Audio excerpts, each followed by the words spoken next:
ज्ञान की अधिष्ठात्री माँ सरस्वती, मंच पर विराजमान हिंदी और संस्कृत के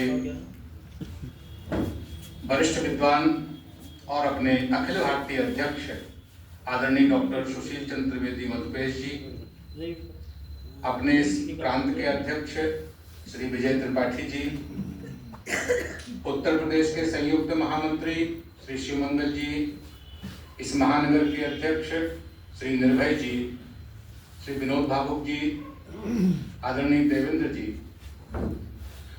हमारे बहन ममता पंकज जी, नरेंद्र भूषण जी। आज बहुत दिनों बाद सुना, लेकिन एक लाइन इन्होंने जो बोली ना, जो मूल है कि हम राष्ट्रवाद की बात नहीं करते, राष्ट्रभाव की बात करते हैं, तो बहुत शानदार लाइन आज आपने अपने उसमें वक्तव्य में बोली।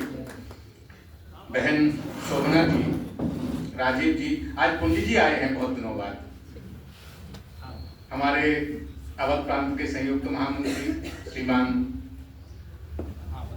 बलजीत जी, आदरणीय रविंद्र जी, उपस्थित विद्वान, साहित्यकार, साहित्य प्रेमी देवी और सज्जनों, बड़े आनंद की बात है कि आज परिषद के द्वारा निमंत्रण मिला और आप सब विद्वान यहाँ साक्षी बने इस कार्यक्रम के।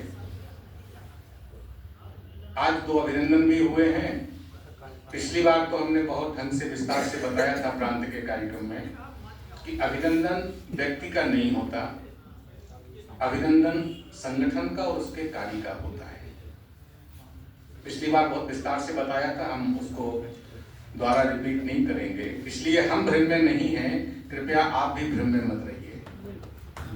ये संगठन के कार्य का आदर है, उसका अभिनंदन है, लेकिन इतना जरूर है कि जब अपने लोग अभिनंदन करते हैं तो और अधिक प्रामाणिकता के साथ काम करने की प्रेरणा मिलती है। व्यक्ति प्रेरित होता है कि और अधिक हम जो आपकी क्षमता है उस क्षमता से और उसी प्रामाणिकता, उसी सिद्धता के साथ काम करें जिस उद्देश्य के लिए अपनों ने आपका आदर किया है, अभिनंदन किया है। इसलिए आपको एक बार बहुत आभार, बहुत धन्यवाद। ये शताब्दी वर्ष है। शताब्दी वर्ष में चूंकि हम संघ के वैचारिक संगठन हैं, विचार रूप में हम उससे जुड़े हैं। श्रद्धेय शेषाद्री जी इसके प्रेरक थे जब इसकी स्थापना हुई। वर्तमान में 630 इकाइयां और 172 संपर्क स्थान पूरे देश में, और साहित्य परिषद भारत का एकमात्र संगठन है, ये संस्था नहीं है, संगठन है, जो भारत की समस्त भाषाएं और बोलियों के लिए काम करती है, एकमात्र संगठन है। और आनंद की बात यह है कि शताब्दी वर्ष की इस यात्रा में जब परिषद प्रारंभ हुआ तब से लेकर अब तक भारत के प्रत्येक प्रांत में परिषद का काम पहुंच गया है, भारत के प्रत्येक प्रांत में। और बोलियों में भी, बोलियों के संरक्षण के लिए, और अभी रीवा के 17वें अधिवेशन में 4 नए आयाम साहित्य परिषद ने प्रारंभ किया और उसका प्रत्युत्तर भी दिखने लगा है देश में। पहला अपना जो लोक भाषा है बहुत महत्वपूर्ण है। अभी पिछले उत्तर प्रदेश का एक कार्यक्रम था वृंदावन में, तो अवध में बोली जाने वाली बैसवारी, मेरठ के आसपास बोली जाने वाली कौरवी, इसके लिए हम साहित्यकारों को खोज रहे थे, तो एक या दो नाम मिले।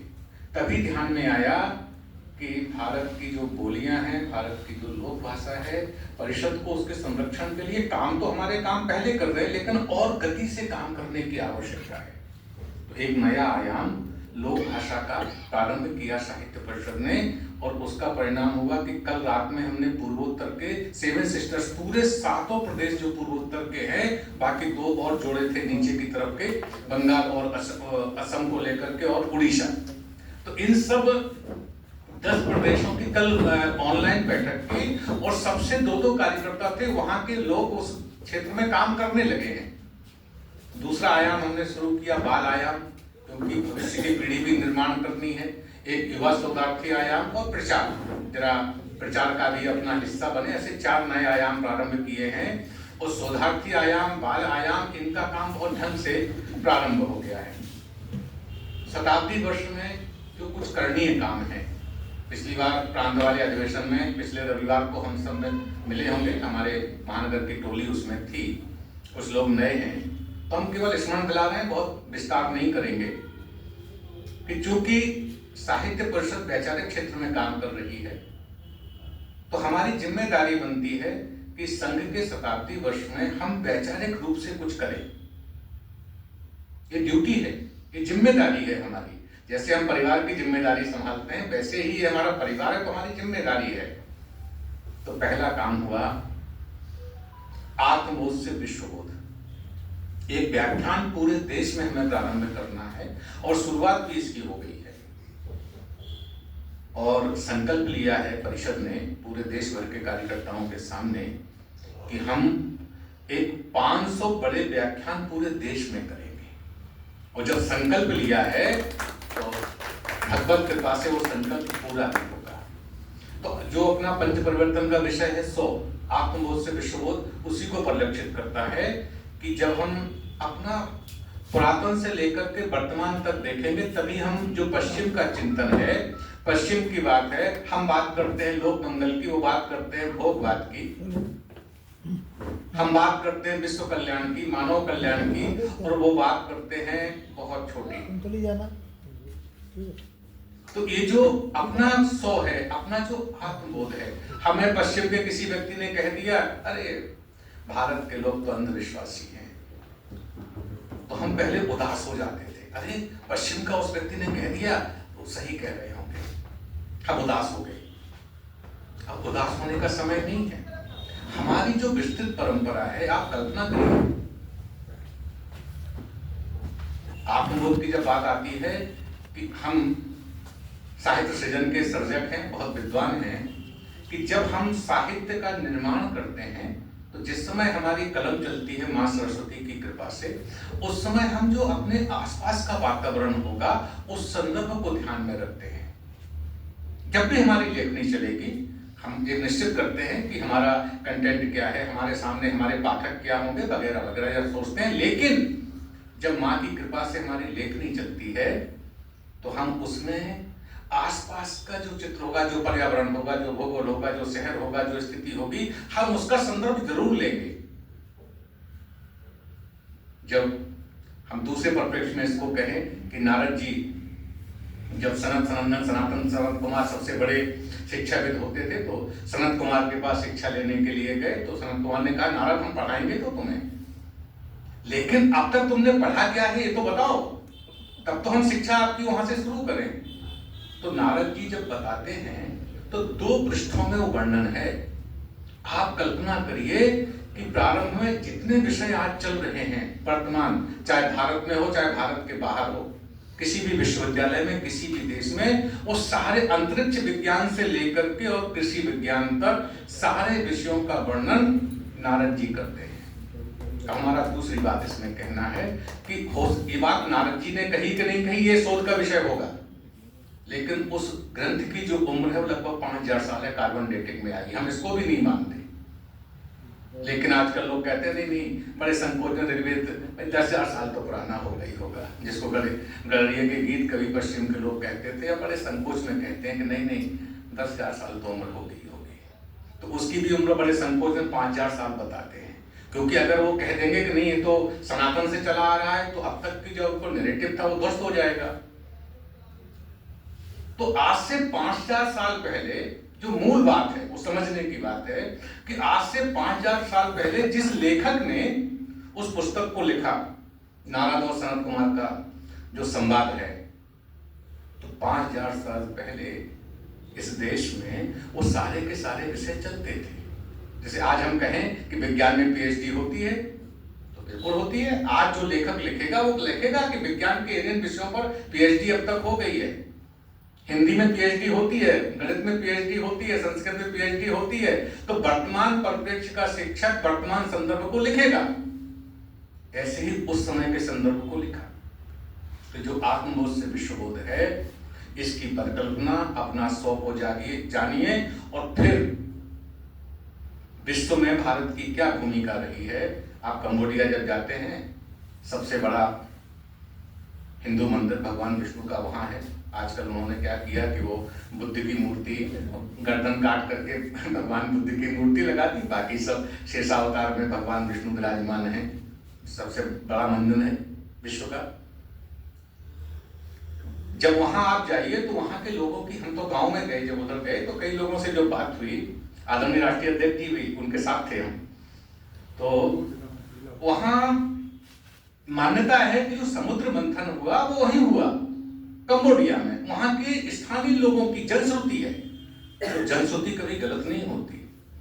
और वहां के हर स्थान पर आप पुलिया देखिए, जो लाइट के पोल गए हैं, टेलीफोन के पोल गए हैं, सरकारी बिल्डिंग से उसके बाहर बांस की फण फैलाए बैठे हैं। वहां की, जैसे हनुमान जी महाराज यहाँ के ग्राम देवता है, इष्ट देवता, आप कुछ भी मान लीजिए श्री हनुमान जी महाराज को, ऐसे ही कंबोडिया के जो ग्राम देवता हैं वो वासुकी हैं। हर जगह वो एक तरफ पूंछ है, एक तरफ फण है। तो ये जो विस्तार है भारतीय संस्कृति का, जिसको हम भूल गए थे, इस सौ के जागरण की, आत्मबोध से विश्वबोध को जागरण की बहुत आवश्यकता है। इसीलिए परिषद ने इस विषय को लिया और पूरे देश में विषय प्रारंभ हो गया। दूसरा विषय जिसकी आज चर्चा हुई, बलजीत जी ने भविष्य का भारत, विजय जी ने शताब्दी वर्ष गीतों की यात्रा, नरेंद्र भूषण जी ने कई पुस्तकों का संदर्भ देकर के उसका जिस्ट हम सबके सामने प्रस्तुत किया। तो ऐसे संघ साहित्य समग्र चिंतन प्रवाह, आप जहां देखो, भारत के जिस क्षेत्र में जिस तरफ आपकी दृष्टि जाएगी, आपको संघ के कार्यकर्ता वहां दृष्टि में आएंगे। आप कहीं भी चले जाइए, किसी भी क्षेत्र में जाइए। तो इसलिए संघ का ये जो काम है, जो चिंतन है, और प्रारंभ से लेकर अब तक श्रद्धेय दीनदयाल जी, राजजीवन की दिशा का उल्लेख किया नरेंद्र भूषण जी ने। अर्थशास्त्र के अगर विद्वान बैठे होंगे तो पहले विश्व में एकमात्र सिद्धांत चलता था, वो था रिशाप का सिद्धांत। उस थ्योरी को, वैश्विक थ्योरी को काट करके दीनदयाल जी ने लिखा कि नहीं नहीं, ये सिद्धांत भारत विश्व के लिए कल्याणकारी नहीं है, मंगलकारी नहीं है, ये अमंगलकारी सिद्धांत है। विश्व के लिए मंगलकारी सिद्धांत है तो अंत्योदय का सिद्धांत है, और पूरा विश्व आज उसको मान रहा है। ये भाव, भारत की नाट्य परंपरा, भारत की काव्य परंपरा, और जो वैज्ञानिक दृष्टिकोण है, पूज्य रज्जू भैया ने और श्रद्धेय सुरेश सोनी जी ने भारत में विज्ञान की उज्जवल परंपरा की 2 सीरीज लिखी है। पढ़िए तो आप भूल जाएंगे सारे विषय, जो तरह तरह के तर्क कुतर्क करते हैं। आप दोनों पुस्तकें तो पढ़िए हो, भारत में विज्ञान की उज्जवल परंपरा, गुरुत्व यानी हिंदुत्व सोनी जी की, धर्म संस्कृति, धर्म और संस्कृति श्रद्धेय रंगाहरी जी की। आप पढ़ के देखिए, आनंद आ जाएगा। समुत्कर्ष प्राप्त की राज्य विद्या, ये केवल ऐसे संदर्भ नहीं है कि जिनको आप पौराणिक कह करके और टाल दें। जिस समय लिखे गए उस समय भी उनकी आवश्यकता थी, और आज जिस संदर्भ में 2025 में आप उनको पढ़ेंगे, उनका पाठन करेंगे, उनका मनन करेंगे, तो आज भी वो वैसे ही प्रासंगिक हैं जिस समय लिखे गए थे, और भविष्य में भी वैसे ही प्रासंगिक रहने वाले हैं, क्योंकि उसमें भारत के मूल को टटोला गया है, मूल भाव को उसमें लिया गया है। और भारत का मूल क्या है? भारत का मूल है भारत का सनातन, भारत का पर्व, भारत के त्योहार, भारत के व्रत, भारत के उत्सव, भारत की परंपराएं, भारत के गांव, हमारे जो लोक देवता हैं, हमारे लोकगीत हैं, जो गांव में जो उत्सव मनते हैं, वो भारत का मूल है। उनको पकड़ करके हम कहीं भी जाएंगे, हम अपने मूल में बने रहेंगे। और संघ इसी बात को कहता है कि आप कहीं पर जाइए, कुछ भी करिए, लेकिन आपका जो मूल है उस मूल को पकड़ करके रखिए। हम लखनऊ में रहते हैं तो हम कहते हैं कि सनातन से तो हम जोड़ेंगे अपने आप को, कि सनातन कभी कालबाह्य नहीं है। जैसे पहले था वैसा ही आज है और भविष्य में वैसा ही होने वाला है। इसमें कोई परिवर्तन नहीं। लेकिन हम लखनऊ में रहते हैं तो हमारा जो मूल है हमारा गांव है, तो हमारे गांव के जो व्रत हैं, हमारे गांव के जो त्योहार हैं, हमारे गांव के जो मंगल गीत हैं, हमारे गांव की जो कुल देवी है, हमारे जो कुल देवता है, हमारे जो ग्राम देवता है, हम उनको सहेज कर रखें, हम उससे जुड़े रहें और अपने लेखन में कहीं ना कहीं उनका प्रयोग, उनको याद जरूर करें। कोई विशेष हमारे गांव में प्रचलन होगा, कोई विशेष उत्सव मनाया जाता होगा, तो जरा हम उनको विशेष लोकगीत गाया जाता होगा, तो हम उनका स्मरण रखें। संघ इसी मूल भाव की ओर भारत के प्रत्येक नागरिक को ले जाना चाहते हैं और कहते हैं कि हम अगर अपने मूल पर रहेंगे तो हम जहां भी जाएंगे भारत भाव को हम कभी भूलेंगे नहीं, कभी नहीं भूलेंगे। तो इसलिए संघ साहित्य समग्र चिंतन प्रवाह और इसके संघ के वरिष्ठों ने मिलकर के, बलजीत जी उस संपादक टोली में थे, एक 1560 पुस्तकों का चयन किया है। ये काम अब तक नहीं हुआ था। तो जो श्रेणी है, संघ ने आपातकाल में कौन सा काम किया, संघ ने विभाजन के समय कौन सा काम किया, संघ ने स्वतंत्रता पूर्व कौन कौन सा काम किया। कई बार लोग बड़े हल्के ढंग से कह देते हैं, अरे संघ के लोगों ने तो स्वतंत्रता आंदोलन में भाग ही नहीं लिया। अरे आप चश्मा चढ़ाए बैठे हो, कभी चर्चा तो करो, कभी साहित्य तो देखो। तो संघ ने स्वतंत्रता के समय क्या काम किया, संघ ने घुसपैठ के लिए कौन सा काम किया, संघ ने जो भारत के अंदर जो आपदा आई है उस आपदा के समय कौन सा काम किया है, वनवासी क्षेत्रों में कौन सा काम किया, सेवन सिस्टर्स में कौन सा काम किया है। ऐसे जो भिन्न भिन्न विषय हैं जो सीधे समाज को प्रभावित करते हैं, उन सारे विषयों का संदर्भ लेकर के 1560 पुस्तकों की संदर्भ सूची निकाली है। जब हम चर्चा करेंगे, पिछले रविवार को 12 पुस्तकों पर चर्चा हुई, आज 2 पुस्तकों की चर्चा यहाँ हुई है। नरेंद्र भूषण जी ने 10-12 पुस्तकों की श्रेणी, उसका लिस्ट जो बताया था।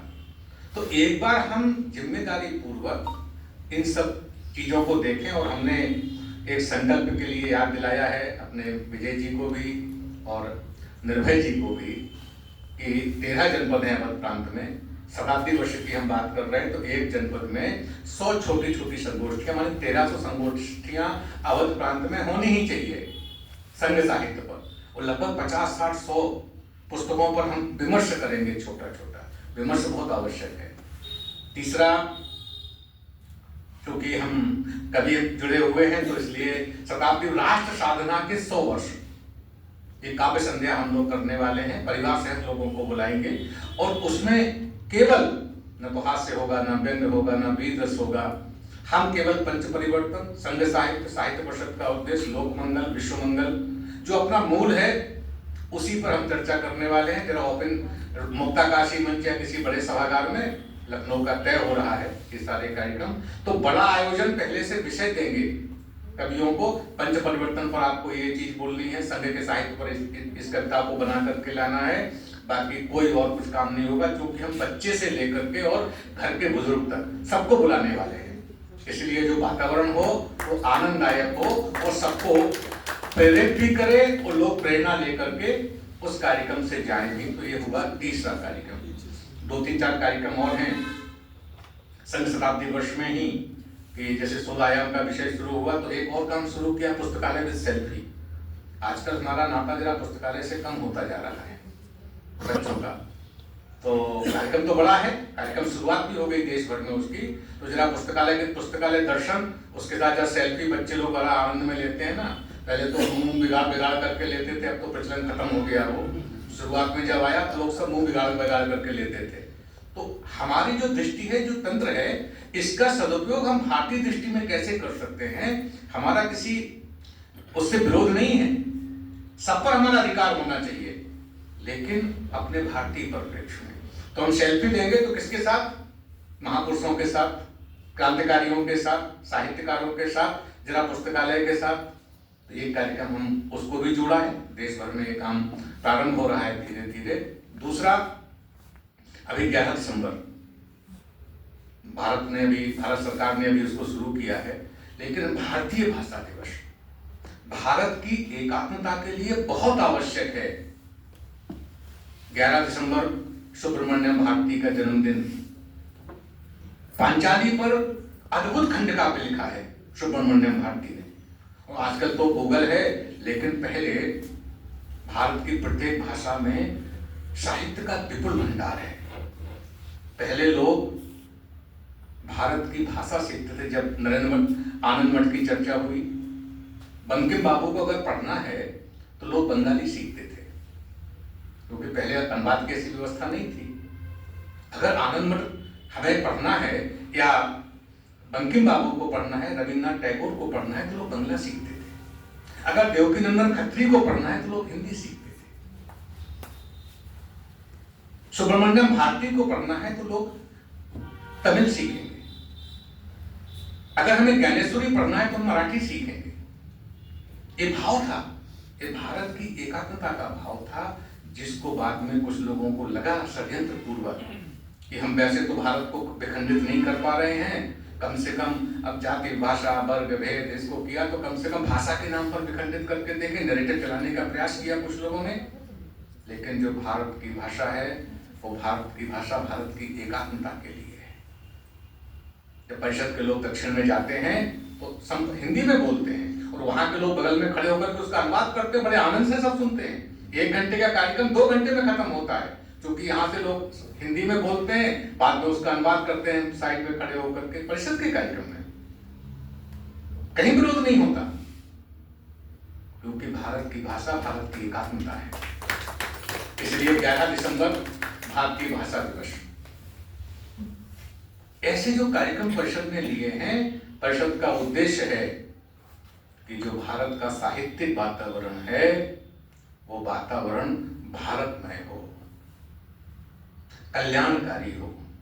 जो नैरेटिव चलाने का प्रयास करते हैं ना लोग, अब स्त्री विमर्श और तरह तरह की बातें हैं, आज हम उस संदर्भ में नहीं जाएंगे। और फिर नया नैरेटिव शुरू कर दिया कि स्त्री की बात अगर रविंद्र जी लिखेंगे तो नहीं, आप नहीं लिख सकते, शोभा दीक्षित को ही लिखना पड़ेगा। तो ये जो नैरेटिव में से नैरेटिव चलाने की जो कोशिश भारत में हुई है,